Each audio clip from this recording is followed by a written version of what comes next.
I had a victim mentality as a business owner.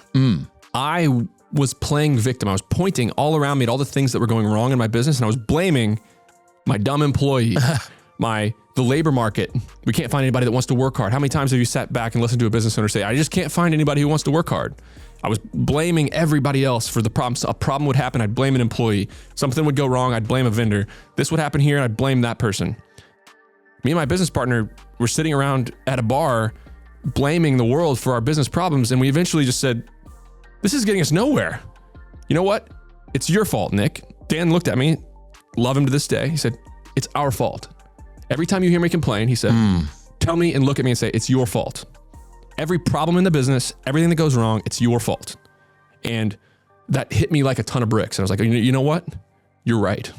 You're absolutely right. So I have a question for you. What would you say is the hardest business? Like the highest odds of failure. You hear the rates of like something you'd never want to do. It's the hardest way to make money. Classic one I can think of is restaurant. I would not get in the restaurant business. I agree. It's the hardest business in the world. You got almost virtually everybody at the company is working for minimum wage. You got a really sweaty, hot work environment in the back where you got to put out perfect food. You got entitled customers who might want their money back and write you 1-star Yelp review. Really tough.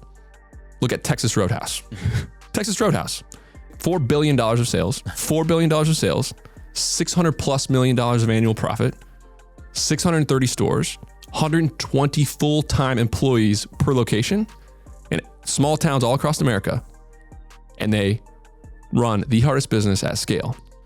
What that makes you realize is that, hey, you point to a hard business, you point to a business that's really difficult, I'll show you a business that has been scaled and that has succeeded and somebody who's gotten rich doing it. So if you can manage people, if you can delegate, the world is your oyster, no matter how hard the business is. Obviously, some businesses are way easier than other businesses, but you have no excuse because people have done it. Before you go, we have a new sponsor of the show, recostseg.com. And if you bought a piece of real estate, you need to get a cost segregation study done. It's what allows you to get all that sweet, sweet bonus depreciation, and it's how real estate investors like me and many others pay almost nothing in taxes on an annual basis.